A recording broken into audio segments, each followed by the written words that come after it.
All right, good morning, everybody. It is April 12th, and I'm calling to order the Finance and Administration Committee and a special meeting of the Board of Directors. So if our staff will go ahead and determine if they have a quorum, please. Absolutely. We'll start with Director Williams, Here. Director Gray, Director Alvarez, Director Deere, and President Houston. Here. All right, so we have the two committee members present, so we have a quorum for this. Any public comment? Anyone from the public wishing to speak?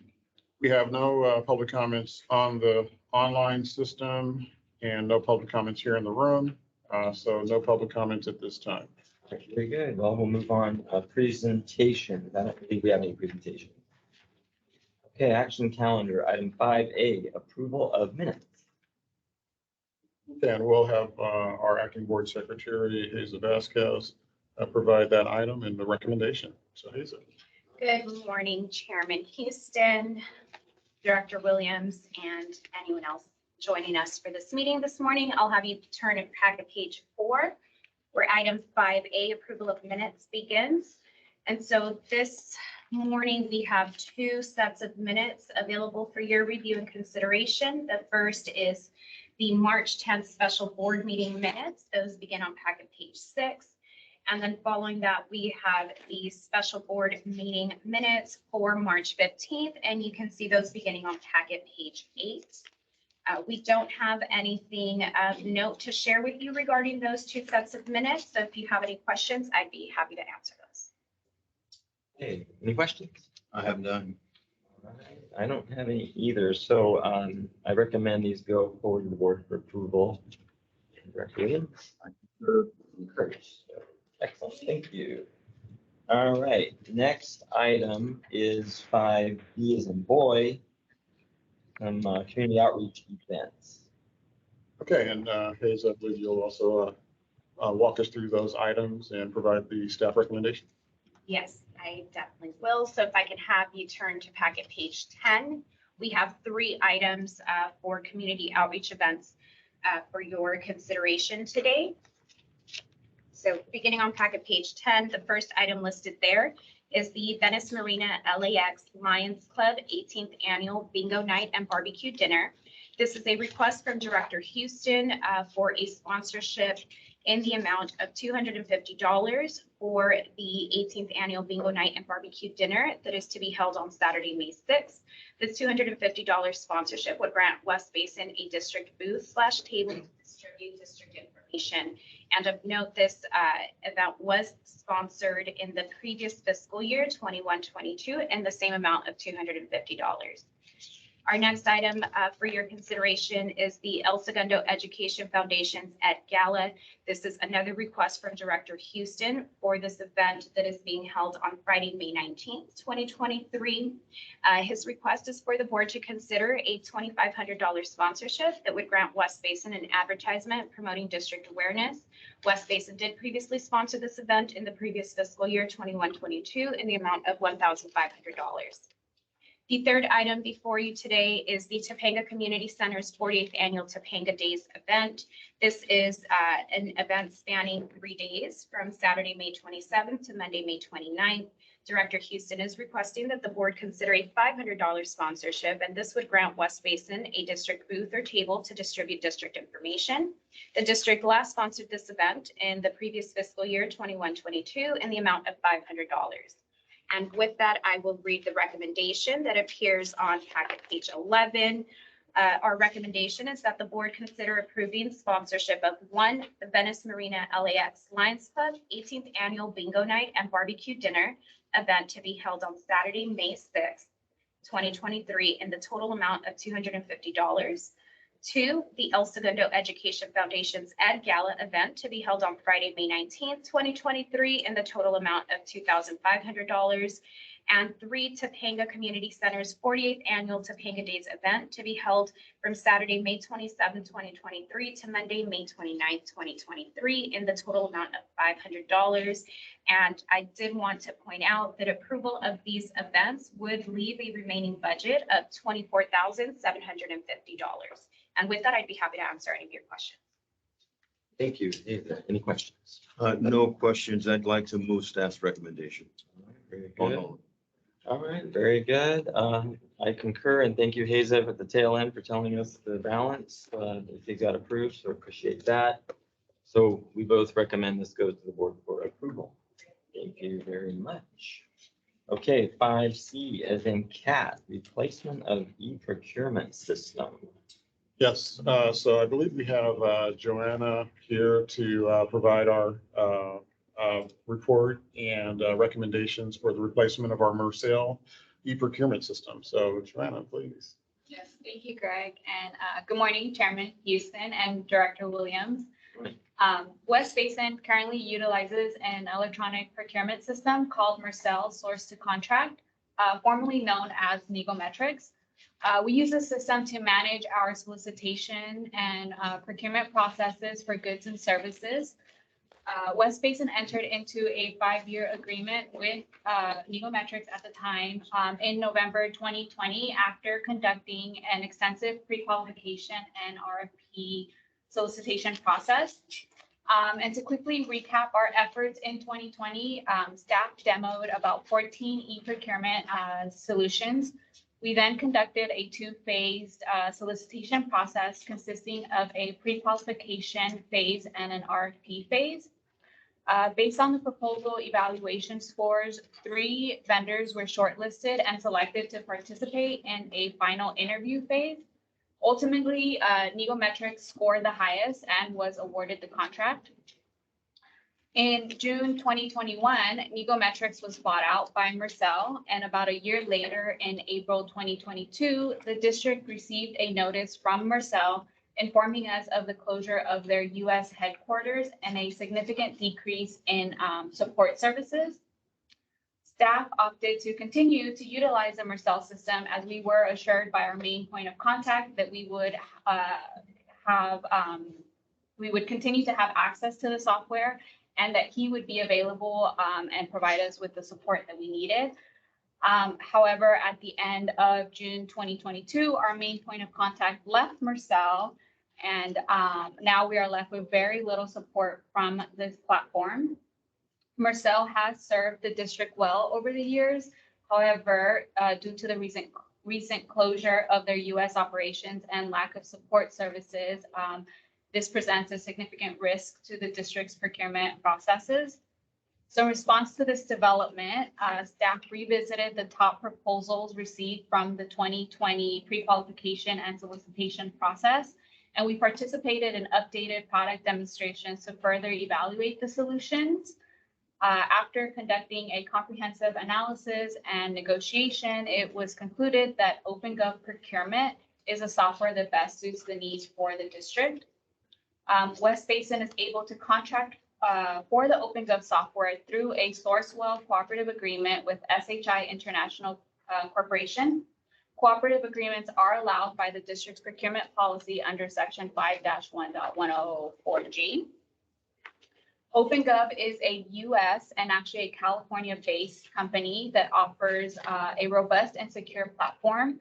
The district will have unlimited user access to the solicitation, development, vendor engagement, evaluation, and contract management modules. The platform includes features such as automated workflows, customizable templates, and a streamlined bidding process.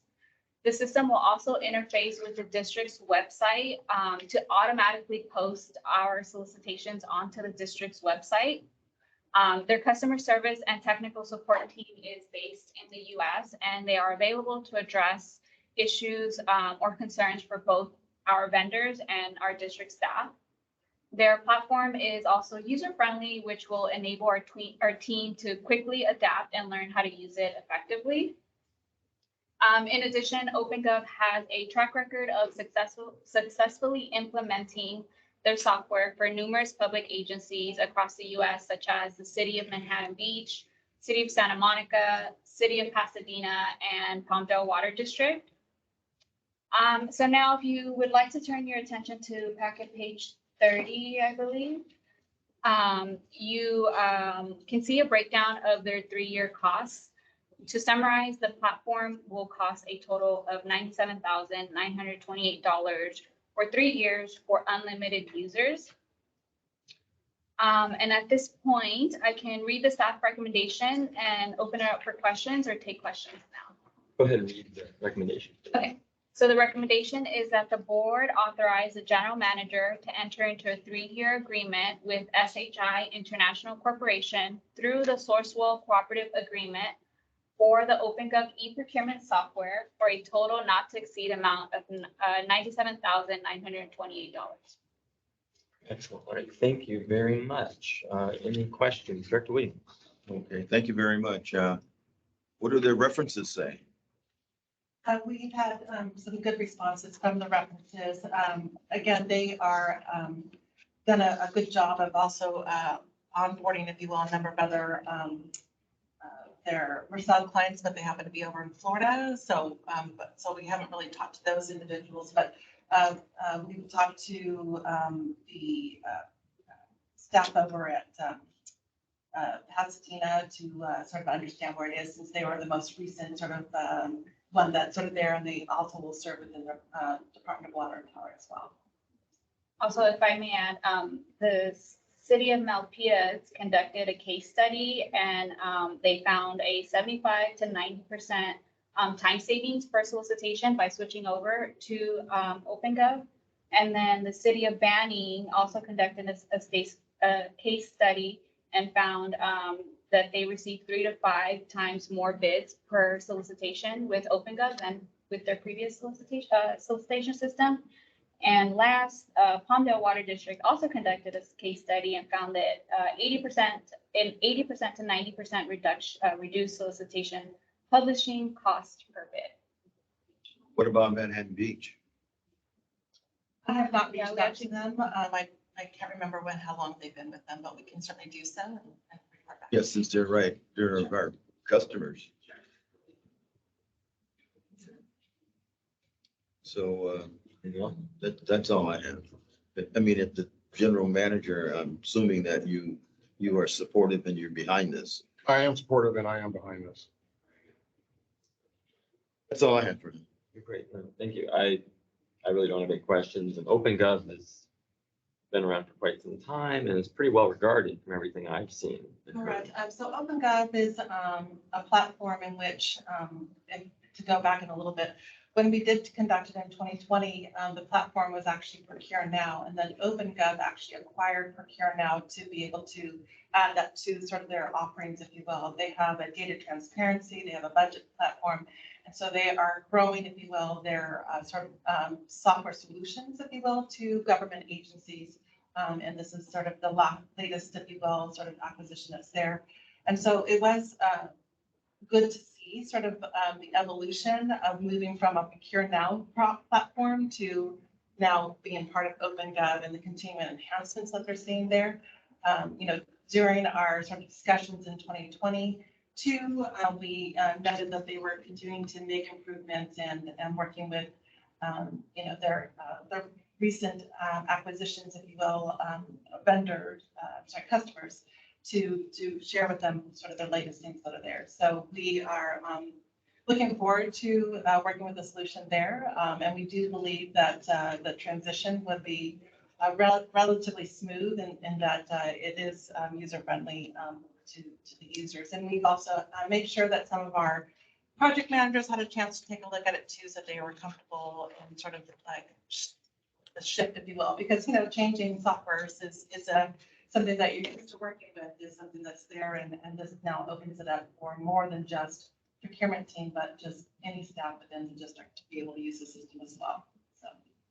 Very good. And it may just be in here, but if this gets approved, when does this take place or the transition take place? The implementation takes 2 to 3 months. So after contract award, assuming it gets approved end of April, we can probably have a contract May. So I would say maybe by August, we can have it fully implemented. Very good. All right, well, I have no other questions. I think we should move it forward with the support position to the board meeting. Director Williams. I concur. All right. Thank you very And much. we'll get you the follow-up on the Manhattan Beach. This week. Thank you. Okay, next item. All Okay. right, 5D is in dog, standby charge resolution of intent. All right, so we'll have Mary Ann Rutschford, our manager of finance, walk us through that item and provide the staff recommendation. Thank you, Greg. Good morning, President Houston, Director Williams. As Greg mentioned, I'll be handling item 5D, which is the standby charge resolution of intent. And this begins on page 32 of your packet. Each fiscal year prior to the board considering the adoption of the actual standby charge, the board must initiate the proceedings by adopting a resolution of intent. And this is per California Code 54984. However, in addition to the resolution, which can be found on page 36 through 38, staff also prepared and attached the current engineer's report for fiscal year 23-24. And just as a reminder, the engineer's report it describes the recycled water system. It provides the basis for the methodology and rationale that's followed in determining the benefit that we receive from the recycled water program. In addition to and I'll just mention that this year's report was not only reviewed and updated by staff, it was also reviewed by district council and NBS, who is our current administrator of the standby charge program. In addition to the engineer's report, we also prepared the notice of intent to file a negative declaration that was posted in our local papers. We also filed that notice with the county clerk's office in Los Angeles. With that, this is purely administrative item, so I'd like to just draw your attention to at the bottom of page 34, if I could, just to let you know what the process will be. You'll see at the bottom there, we started off with filing that negative declaration with the county in March. We filed the notice in the papers recently, assuming the board does consider the resolution to adopt that on April 24th. We will go forward with posting twice in the month of May, the public hearing that we'd have to have before you're considering the adoption of the actual charge. That also we would bring to the board in May as well. So with that, I'm going to read the recommendation and be happy to answer any questions after that. So the recommendation is that the board approve, adopt, and authorize the president to sign resolution number 04231192, a resolution of the Board of Directors of West Basin Municipal Water District initiating proceedings for the establishment of the water availability for standby charge for the fiscal year commencing July 1st, 2023. And that concludes my report. I'd be happy to answer any questions. Thank you very much. Any questions? I have none. Let's see.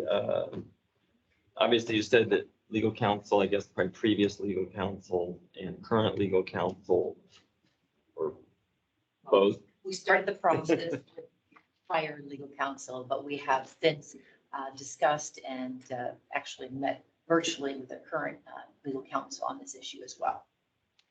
They were obviously comfortable. Everything's Yes, it did make some tweaks through the documents, but nothing substantial. very good. Well, I have no other questions, so we should move this recommendation to the full board for approval. And Director Williams I concur. concurs. All right. Thank Very you. good. Thank you. Okay. The next one is item 5E is an Edward, the standby charge engineers report and administrative agreement award. And Mary Ann will continue with that item as well. Yes, this item, item 5E, begins on packet page 77. It's for the standby charge engineers report and administrative agreement award. We do utilize the services of a consultant to administer the standby charge program. Scope of work typically includes their technical review and engineers report. They maintain a database of all the parcel acreage within the service area. They provide research information for us, such as when I get applications for an exemption, they will look into it to make sure that the property meets all the specifications for your policy. They also have a toll-free number that they provide on the taxpayers' property bill, so that if there's any questions, what is this charge for? Who is West Bay? Whatever the questions are, they are prepared to answer it rather than coming to us, because there are over 200,000 parcels within our service area. But more importantly, they do prepare and submit its a database of all the parcels in the service area, and each one is laid out by the type of charge it is, so whether it's residential, non-residential, if it's a single family, multifamily, and the charge that goes with each one of those parcels. And that gets submitted to the county, so the county can then include it on the property tax bill for each of the parcel owners. So they do all that for us. So the current contract that we have with NPS will be expiring at the end of this month on April 30th. With that, staff did issue an RFP seeking for a qualified consultant to prepare not only the annual submission of the charges, but also a new comprehensive engineers report. So that RFP was issued on January the 23rd. We did solicit through, as Joanne mentioned, through Marcel, through the website, through social media posts. We also had outreach to more than 20 vendors that we know in the industry. We did receive 6 that showed an interest in participating in the solicitation process. However, we did receive 2 proposals that were returned on February the 14th, the due date. Both of those proposals were reviewed.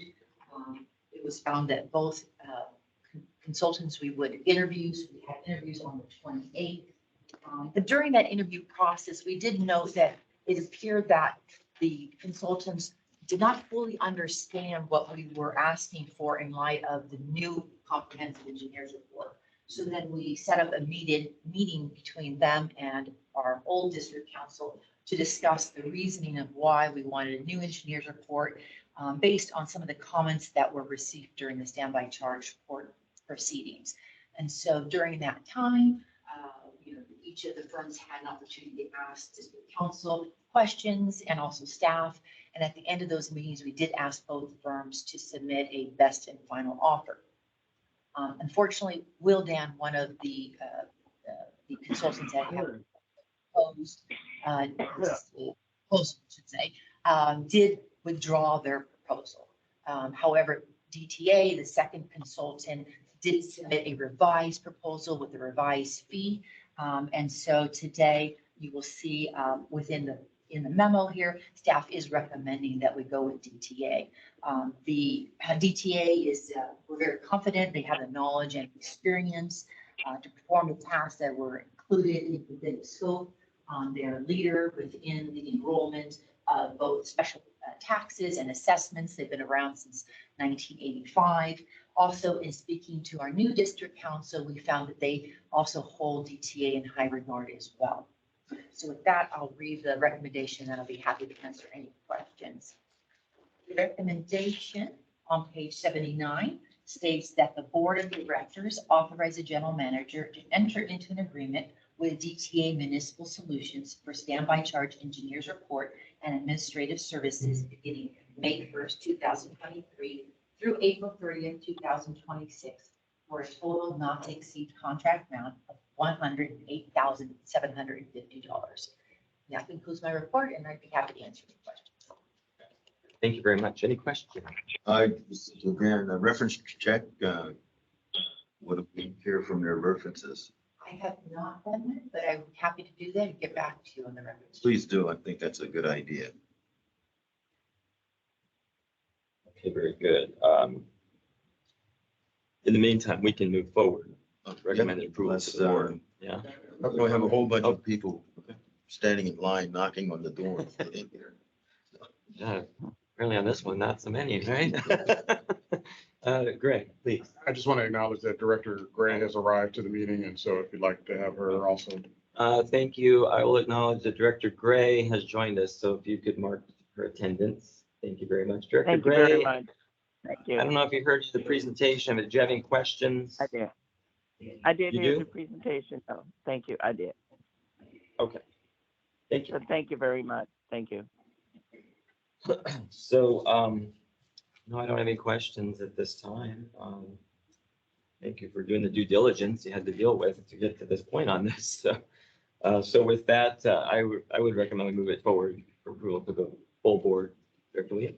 Yes, and comments from the references. I will follow up with that. Thank you.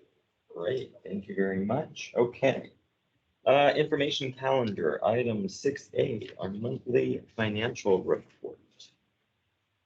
And Mary Ann, you also will be giving us a finish. Hand it over this morning to Sandra to begin. Okay, very good. Sandra, please. Good morning, directors. Morning. I will be presenting our monthly financial report, agenda number 6A. It starts on packet page 80. As required by West Basin Municipal Water District's admin code, staff is required to submit various monthly reports. So if you could please turn to packet page 82. The first item that we were presenting is the demands list for the month of March 2023. The demands list ends on packet page 89. Total amount spent is $17,948,652.26. I will note that, as always, the Met bill accounted for over half of that, with a little bit over $9 million. Another item of note would be also on packet page 89, which would be the final swap payment that was made to Citibank New York, which was $122,000. And with that, I'll pause if there are any questions regarding the demands list. Any questions, Director Williams? No, anything out of the ordinary? Just, I know that Sandra just mentioned about the 122,000. So if you recall, back in January 2023, the board did approve the termination of the swap if it met certain conditions. Those conditions were met on February 27th. We did report out at the board meeting at that time that the swap was terminated, and this represented the final payment to close out that swap. So we no longer have any swaps outstanding. And also the board did take action to remove the swap policy as well from our administrative code. Other than that, they do represent the associated costs, if you will, for the operations as well as our facilities improvements that we are making of our recycled water facilities. Very good, thank you. Thank you. And I'm just scrolling through it too, anything that stood out, but you know, on page 83, there's something here about Manhattan floor covering, building maintenance for this building. What exactly is that? It's item check number 89259 on page 83. Oh, I'm sorry. I wasn't sure who was going to respond. Okay. So there was a leak during the month, and so they had to come in and do some repair to the floor there. Where was this at? On the first floor, I'm sorry. First floor. Actually, where was that down there? Don't know this Restrooms specific area location. or? Just looked at the invoice. It caught my attention as it did yours, and I just looked at it yesterday. Oh, thank you. Oh, Susanna. So what was it? By the conference room area, so On the it's, first so not necessarily where the staff sits, but there's a conference table and it's up in that space there. Okay. Okay, well, let's see. I don't have any other questions at this moment, but thank you for that. So we'll go ahead and move forward to the next portion. Okay, with that, I'll hand it over to Mary Ann to continue. Thank you. So this is item 6AB. This is your investment, cash and investment report. It is as of 3/31 of 2023, so March 31st, 2023. Your portfolio had a total market value of 76.4 million. This is just a slight decrease from last month. If you recall, in February, we had a total market value of 76.7 million. Again, just to reiterate the portfolio, you can see on the right-hand side of page 90 that we're very well diversified. Moving on to page 91, want to point out again, not only are we very well diversified, but as far as credit quality, again, we are very well covered in our credit quality. Everything is an A or above, with the exception of what we keep in the bank and in life. They have those funds available, that those are not rated. However, the rest of the portfolio is an A or better. Moving on to page 32, this shows the distribution of the maturity of our portfolio. Again, we do have some funds liquid, which is in that first column, and then you'll see the rest of the portfolio is going out from a year all the way up to almost 5 years. And that's the limit of what we can invest. Just to, as a reminder, we can invest no more than 5 years per California code. And then following on page 93 is your transactions for the month. We did have one purchase during the month. This was a Federal Home Loan Bank, a very good rate of return at over 4%.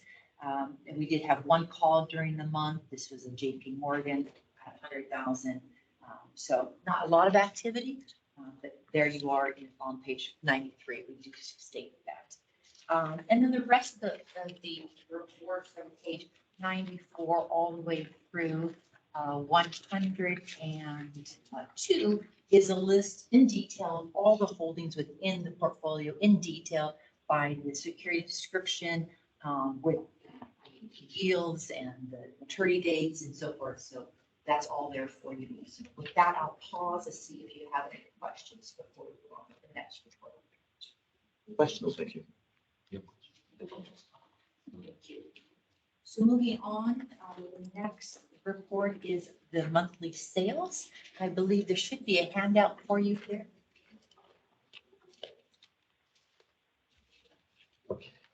Go ahead. So starting at the, I'm not sure what page number, so starting with the first page at the top is your imported retail water sales for the month of March. Want to just remind you that we had a budget of 103,200 acre feet. Keeping in mind that about 1,900 of it was added during the budget process last year because of the anticipated tank repair that we thought would happen during the year. So again, the net amount was about 101,000 that was retail sales. Looking down at the month of March, I want to point out there was a lot of rainfall during the month. We had over 7 inches, almost close to 8 inches of rainfall during the month. This was compared to about 1.4 inches last year. So you can see that we had about a little over 5,900 acre feet in the month of March as compared to a budget of 7,800 acre feet. So that's about a 24% decline between just in the month of March. Looking over at the year to date, we're doing a little bit better.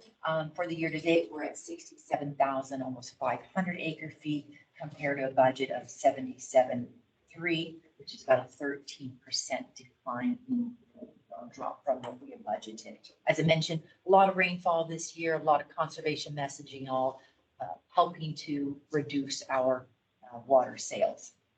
Looking down at the bottom of the page under your imported barriers, for the month of March, we were pretty darn close to last year. We did exceed the budget in this case, but looking out to the year to date, we are slightly below budget at 4,600 compared to a budget of 5,000. And then moving on to the next page, which is your recycled water sales. Again, we had a budget for the year of 32,643. For the month of March, we did slightly less than what we did last year at about 2,000 acre feet, 1,900 for this year. However, budget was about 2,500 acre feet, so we were below budget about 23% or 590 acre feet. On a year-to-date basis, we're trending better than last year. However, we are below budget. We are trending at 22.1, where we have a budget of 24.4. And then if I could ask you to look towards the bottom of the page, and then you can see the breakout that we've prepared for you for not only the month, but the year to date. And we like to look at it between these sort of major categories with the barrier, the refineries, and the disinfected tertiary. So you'll see in that first column numbers for the barrier, we did have a budget of over 900 acre feet, almost 1,000. Unfortunately, we were only able to provide about 350 acre feet. It's my understanding that we had some bad quality during the month. We were forced to shut down the barrier production for approximately a week early in the month. And then later in the month, there was a repair that was needed to the phase 5 diversion valve, which caused them to shut down for an additional 4 days as well. Moving on over to the second column for refineries for the month of March, you can see that we sold more than we budgeted and just about almost the same as last year. And in that last column, disinfected tertiary, we were below budget of almost 100 acre feet. My speaking to some of the operations staff is, again, the rainfall has contributed to less usage of the disinfected tertiary water. And there are still some sites that are under construction. So those two items combined have caused us to be below budget.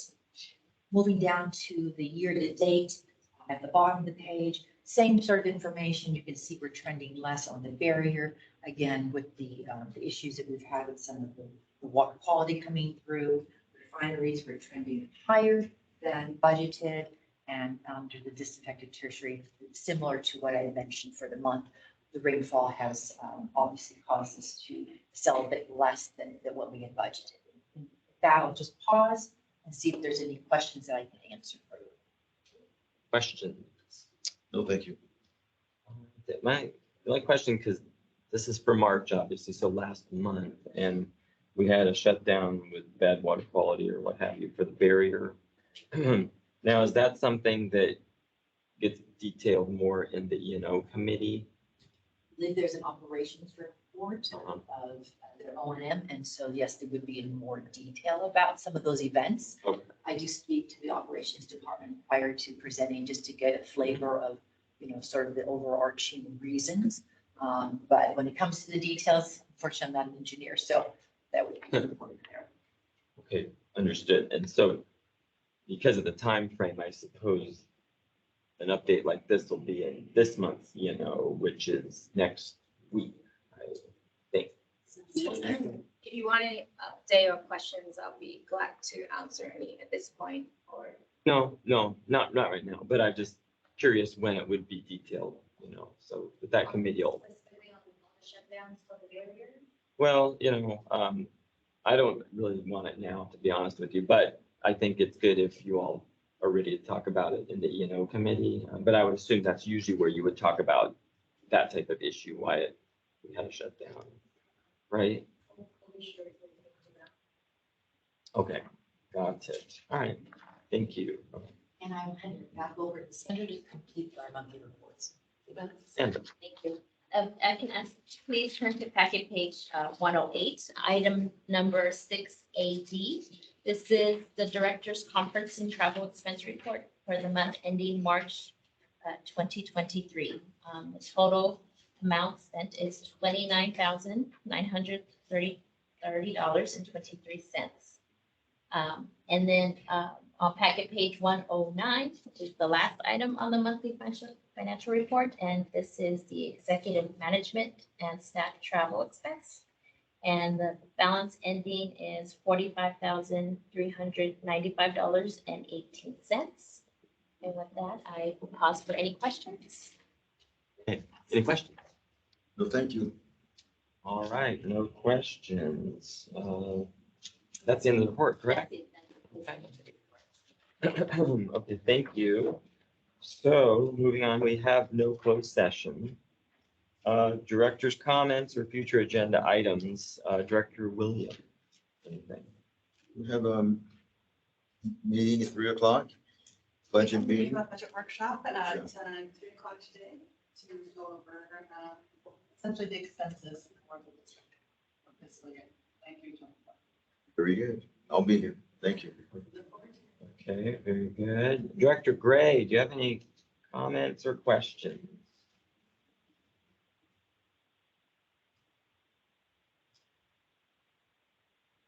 Director Gray. Okay, I have no additional comments. Thank you very much for all the reports. And yes, we've got a budget meeting later this afternoon at 3 o'clock. So I will be here as well. And according to our agenda, it says our next scheduled meeting, the next regular meeting is scheduled to be held on May 17th, 2023. And with that, we are adjourned. Thank you. So. Thank you.